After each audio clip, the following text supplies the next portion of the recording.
And after that, we will come here with cast and crew, and you'll be open to ask any question and answer.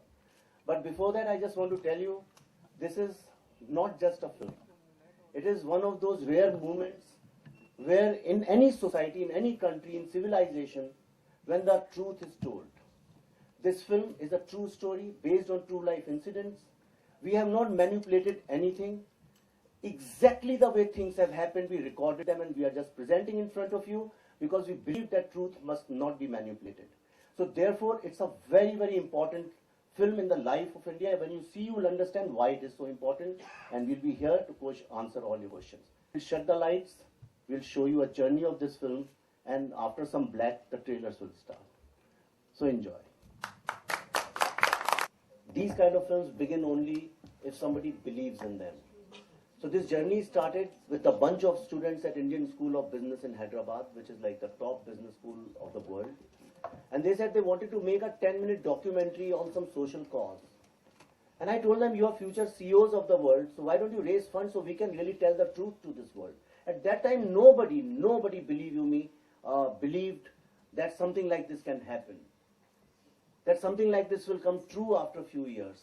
So people said, why are you wasting your energy in telling this story?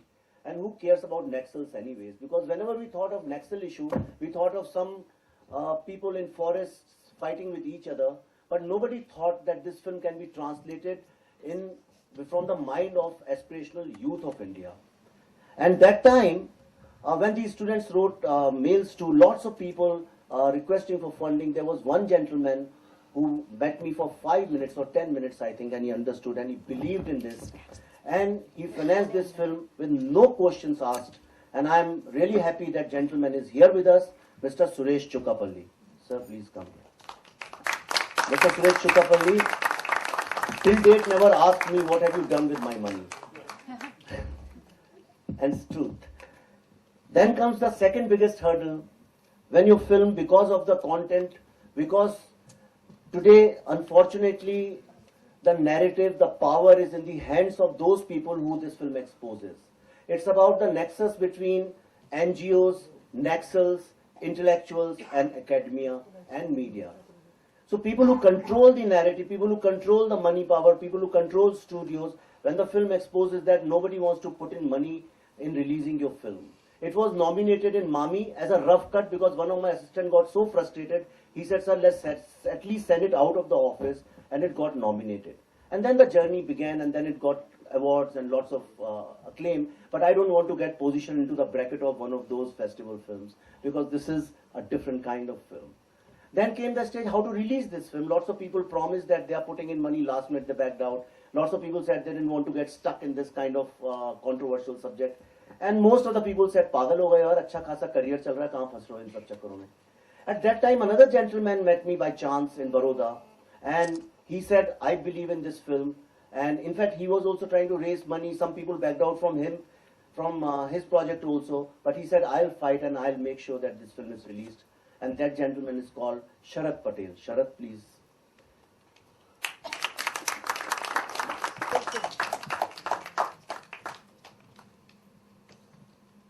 This film does not have traditional music. It was my intention in last 100 years, कहते हैं पिछली शताब्दी के जो सबसे revolutionary, सबसे महान शायर, पोएट, इंटेलेक्चुअल हुए हैं, फैज अहमद फैज. मेरी बहुत इच्छा थी, since this film is so revolutionary, to use his lyrics. And again, by a chance meeting, somebody introduced me to an extremely talented music director who fused folk with rock, and he brought live to Faiz Ahmad Faiz Shairi, extremely talented, who earlier did one brilliant film called Ship of Thesis, Mr. Rohit Sharma. देश के लिए film है, पर आप अजर जैसी film के साथ इसे रिलीज कर रहे हैं, कहीं ना कहीं फिल्म को नुकसान हो सकता है इन टर्म्स ऑफ ऑडियंस. मुझे पता नहीं किस फिल्म को नुकसान होगा. That we'll see on the 30th. मुझे ऐसा लगता है, देखिए फिल्म क्या है, एक हफ्ते में 5 फिल्में आए, उनको भी कंज्यूम किया जा सकता है, राइट. ये फिल्म बिल्कुल अलग तरह की है, और ये एक फिल्म नहीं है. इसको जो भी आदमी आज आप देख रहे हैं पूरे कंट्री में, NIT में जो हुआ आप देख रही हैं सब, people have realized, because in last 70 years these kind of stories were not allowed to be told. हमने जब भी आप day before somebody told me this is the only political film ever made जिसमें एक politician नहीं है. Normally political film में politicians होने चाहिए, इस फिल्म में एक भी politician नहीं है. ये पहली बार शायद कोई ऐसी फिल्म रिलीज हो रही है जिसका ना टीवी पे एक एड है, ना जिसका प्रेस में एक एड है, ना जिसकी एक होर्डिंग है. और फिल्म इंडस्ट्री से एक आदमी ने हमारे बारे में ट्वीट भी नहीं किया. नॉर्मली जो करते हैं आप film. So despite that, if we are being invited, institutes after institutes, organizations after organizations, FICCI is calling us, small, medium, micro industries in Delhi, they are calling us, in Calcutta they are calling us, IAS officers are calling us, students are calling us. तो ये बिना कुछ करे कहीं पे I think word of mouth से एक बज बन रहा है. अनफॉर्चुनेटली अभी तक मैं खुद इतने दिन से फिल्म इंडस्ट्री में, मुझे पता नहीं था कि वाकई में दो इंडिया है. एक इंडिया जिसमें हम सब रहते हैं फिल्म वाले लोग, और एक India rest of India, which is so different from what we know. Sir I think बस बिकॉज ऑडियंस भी इंटेलिजेंट हो रही है, so they know which film to pick. आपने जवाब ही दे दिया. मुझे इस फिल्म के बारे में जब जेएनयू में स्क्रीनिंग हुई थी तब पता चला था, and I so wanted to see the rushes. मैंने गूगल किया थोड़ा फिल्म के बारे में, कुछ बिट्स एंड पार्ट्स इसके देखे. आपने फिल्म में मेंशन किया कि रियल स्टोरीज है इसमें, और आप अपनी स्टोरी बताइए, हम उसको दिखाएंगे. क्या इसमें और कुछ चीजें आप ऐड ऑन करेंगे या सिर्फ एक ही फिल्म आपने बनाई है और दैट्स इट? देखिए, आपको मैं एक बड़ी इंटरेस्टिंग बात बताता हूँ. नॉर्मली आप सब फिल्म इंडस्ट्री के ही जर्नलिस्ट हैं, आप जानते हैं जब भी कोई फिल्म बनती है तो उसकी फेसबुक पे वेबसाइट होती है जो उसी के नाम से होती है. आप देखेंगे उसकी यूट्यूब चैनल होती है, उसी के नाम से होती है. ये इस फिल्म की आप जब गूगल करेंगे आपको इसके नाम की कोई ना साइट मिलेगी, ना फेसबुक पेज मिलेगा, ना यूट्यूब मिलेगा. क्योंकि ये फिल्म मैंने बहुत पहले #I am Buddha के साथ चालू किया था. एंड आई बीन मीटिंग, जैसे आप हैं, आप you are a hard working, very hard-working, sincere journalist. For me, you are Buddha. You are changing the face of media. It's another thing that some people who control media give you bad name.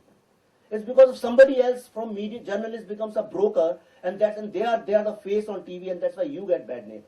So similarly, in this country is full of so many young boys and girls who do not go to US after doing IIT and IIM, right? But they stay here. They do brilliant things, and we have been publishing them, we'll keep publishing them. We have a whole lot of material after the film is over, film is released. After that also it will continue. That is the intention why we have I Am Buddha.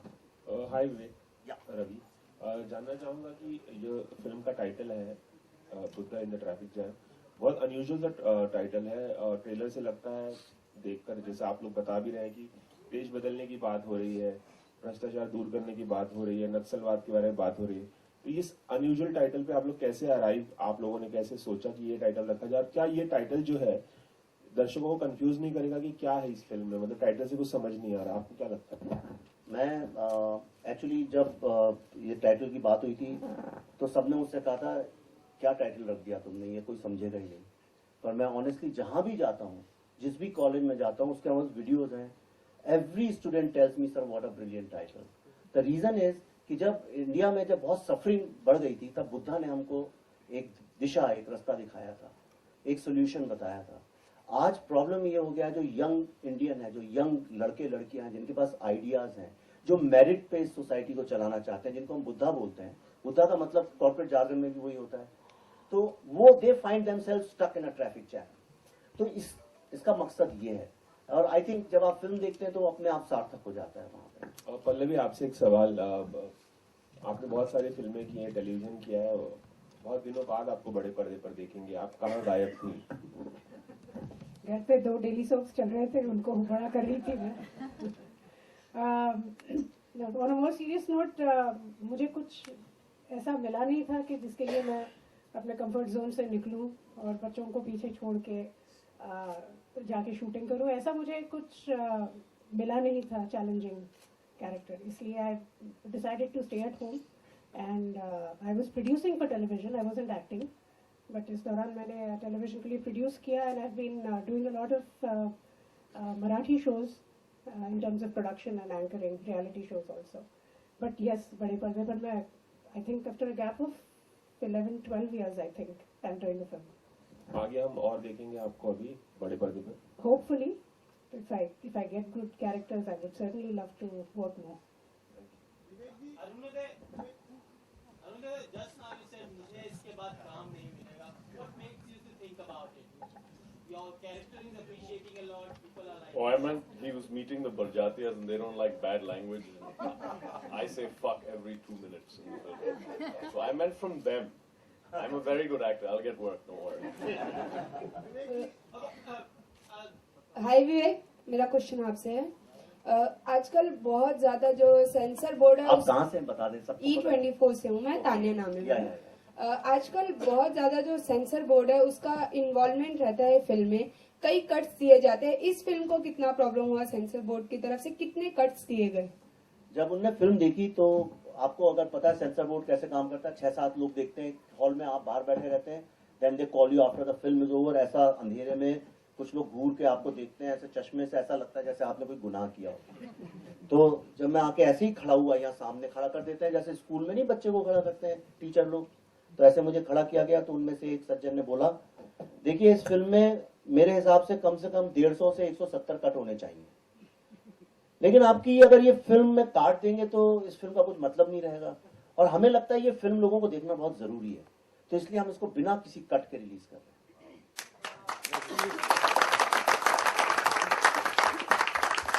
मैं आपको एक और बात बता दूं, I am quote unquote, जो sensor वालों ने बोला, उनने मुझे 3 चीजें और बोली। उनने बोला, देखिए एक तो झंडा जलाना अलाउड नहीं है, चाहे किसी का भी हो। दूसरा उन्होंने मुझसे बोला कि भारत माता शब्द के साथ गाली गलौज अलाउड नहीं है। और तीसरा उन्होंने बोला 26 जनवरी के साथ आप गाली नहीं दे सकते। गाली मतलब कोई 15 अगस्त, 2 अक्टूबर, 26 जनवरी को। तो मैंने कहा, देखिए अगर मजबूर आप करेंगे, यानी अगर कोई तरीका ही नहीं होगा तो शायद, और हमें मामी में 10 दिन बाद पहुंचनी थी, फिल्म एंट्री थी उसकी, तो अगर आप ऐसा कुछ होगा तो मैं देखता हूं क्या करना पड़ेगा। लेकिन मैं आपको ईमानदारी से कह रहा हूं कि अगर हम इसको जरा भी, मैंने मैनिपुलेट नहीं किया जरा भी, तो अगर हम इसको काट पीट के अगर इस तरह से कुछ करेंगे तो इसका वो इम्पैक्ट ही चला जाएगा। इससे अच्छा मैं वो डायलॉग ही पूरा का पूरा हटा देता हूं।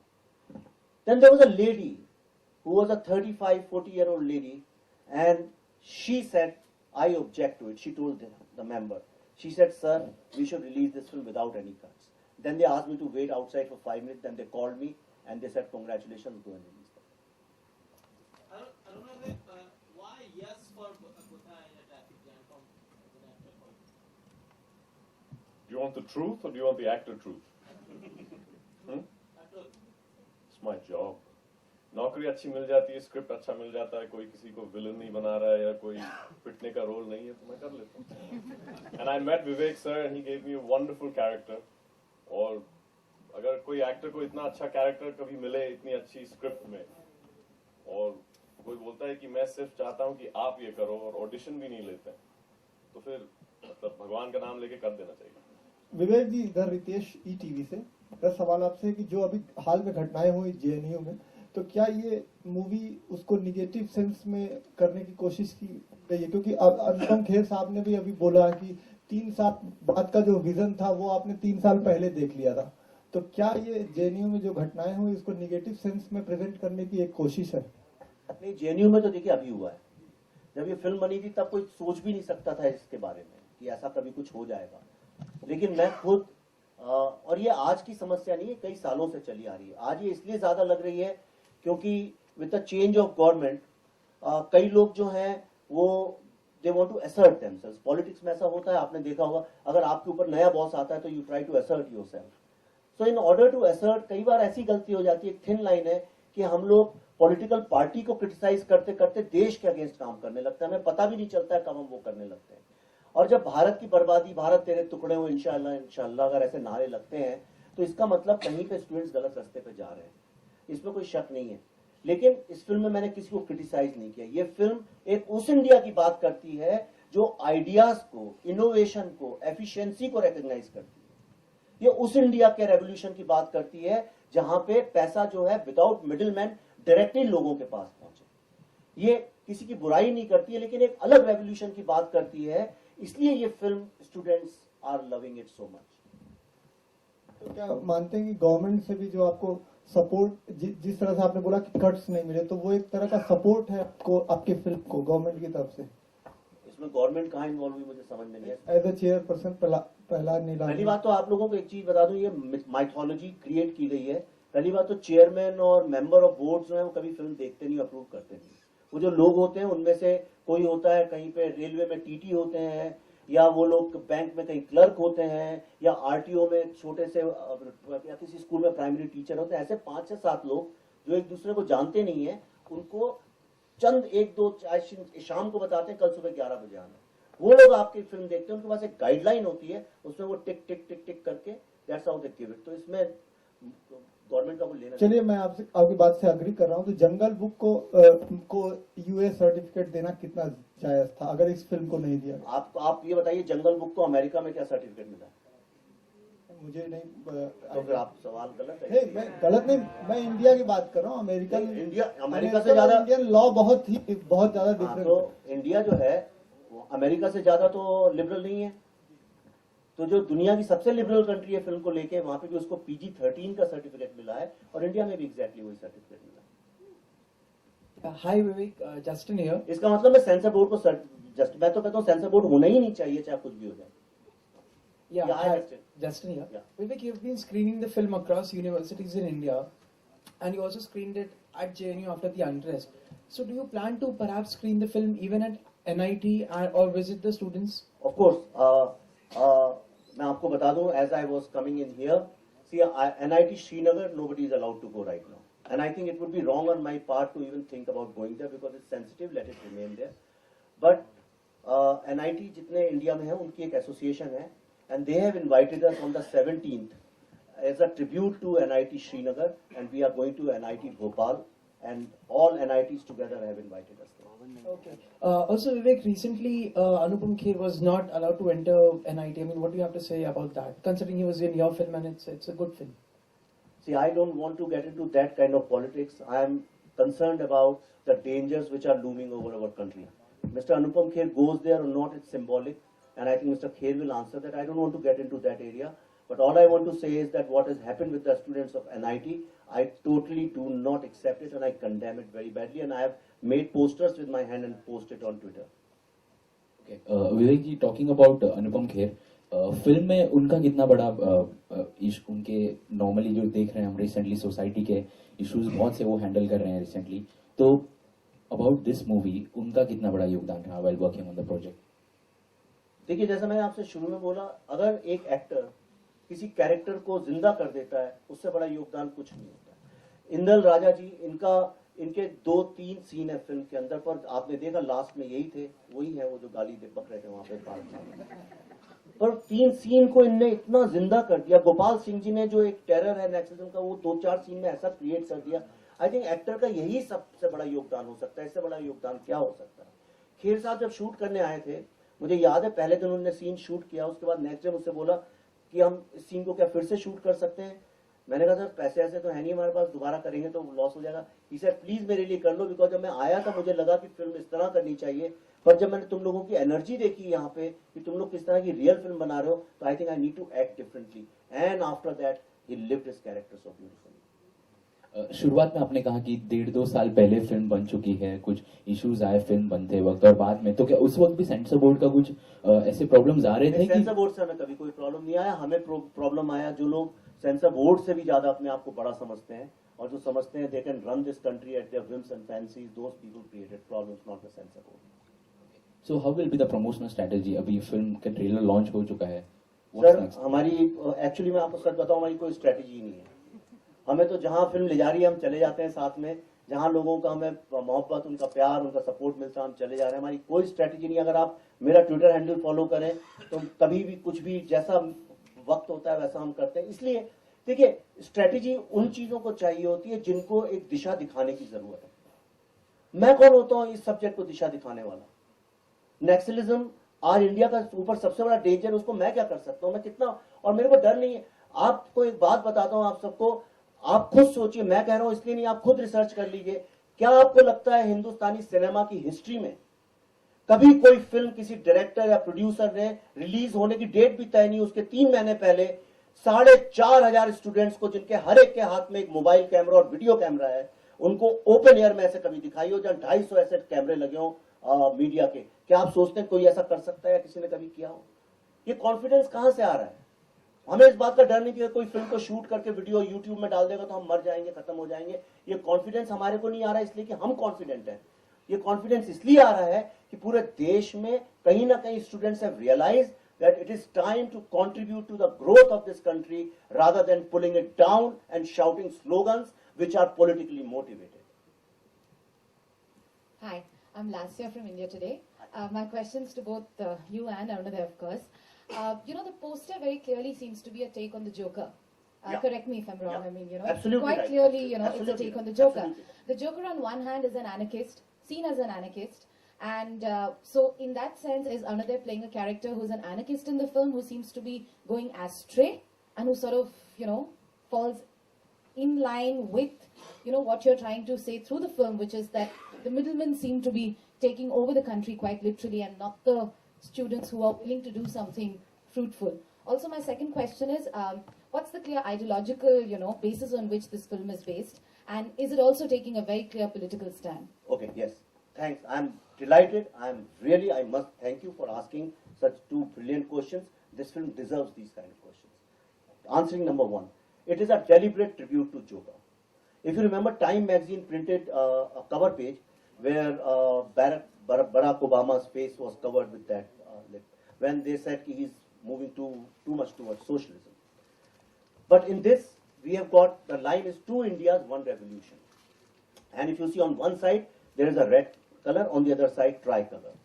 So this is based on my personal experience, the way I have seen this country as a student, now as a matured citizen, that we live in two Indias. And they are at conflict. Which India is correct, even I don't know, but I definitely know one thing, that any kind of revolution which kills people, which destroys public property, is irrelevant, redundant in today's time, in 2016. And coming to your second question, the ideology was, this film is autobiographical also. This is based on my own experiences as students. Normally you'll say these kind of problems are not in technical institutes, these are in humanities, which are highly subsidized by the government, where you can stay for as long as you want. When I came out from School of Social Sciences, I was half Naxalite. We were burning buses and destroying government properties. It's only later on I realized that I wasn't born like that. My parents never asked me to go and burn buses and destroy property of the country. Somebody has to pay taxes for that. And then I realized that now this war is waged at two levels. One in the jungles with guns, and other in top institutes where a narrative can take place. And these students are being brainwashed, and they are being converted into intellectual terrorists, like Taliban brainwashes and converts innocent boys and girls into jihadis and suicide bombers. Now today when I am saying this, it may sound very extremely outrageous, but this is the truth. When I said 3 years ago that something like this can happen, nobody believed it. Trust me, India's biggest danger today is intellectual terrorism, and that is the ideological philosophy this film is based on. It's clearly critiquing intellectual terrorism in the realm of educational institutions. Yeah, as metaphorically speaking, terrorism is of many kinds. There is financial terrorism, there is religious terrorism, people break masjids and people build temples, and then there is economic terrorism, all big corporate crony this thing. I am talking about intellectual terrorism. This is the area I have focused on. Vivek, क्या आप ये भी कहना चाह रहे हैं कि naxalism is equal to terrorism, आतंकवाद से जोड़ रहे हैं? नक्सलिज्म एक अलग प्रॉब्लम है? नहीं, मैं ऐसा नहीं, बिल्कुल ऐसा नहीं कह रहा हूँ. मैं ये कह रहा हूँ कि हर रेवोल्यूशन का एक टाइम होता है, एक वक्त होता है. और आज 2016 में जब वर्ल्ड एक ग्लोबल विलेज बनती जा रही है, जहां सारा का सारा 2020 में artificial intelligence is going to become part of our lives like mobile phones are today. उस वक्त में नक्सलिज्म के जो कॉन्सेप्ट्स हैं, वो आइडियोलॉजी पूरे दुनिया में कोलैप्स हो चुकी है. इंडिया में वो सिर्फ इसलिए सर्वाइव कर रही है because it's politically motivated. Some people have to survive. So I think in today's time it is wrong. क्या उसकी जड़ें पॉवर्टी में नहीं आपको दिखती है, मतलब गरीबी में नहीं है नक्सलिज्म? हाँ, दिखती है, पर लेकिन देखिए आज उस वक्त था क्लास स्ट्रगल, आज का क्लास स्ट्रगल डिफरेंट है. और उसकी अगर जड़ें गरीबी में है, तो गरीबों को एम्पावर करने से वो प्रॉब्लम सॉल्व होगा, गरीबों के हाथ में बंदूकें देने से नहीं होगा. Excuse me, this is Manisha from Blockbuster. Yeah. I just wanted to ask a question. What do you think about Kanhaiya being hailed by the nation as a hero? Which nation are you talking about? About the The kind name- of media coverage he's got, the way he's addressing students everywhere, That and the kind of limelight he's in. So what do you have to say about that? this film is against those people who make people like Kanhaiya's hero. This film takes a stand against them because see, it's a very long debate. I don't want to get into that. But the thing is, media makes them hero, but why don't they become heroes of people's hearts? If you go out, आपके भी भाई बहन होंगे, दोस्त होंगे जो school college में पढ़ते होंगे, यंग लोग होंगे. You do a sample, ask 10, 20, 30 boys and girls what they think of Kanhaiya, and you'll get the answer. One more question I wanted to ask to Carnival Cinemas.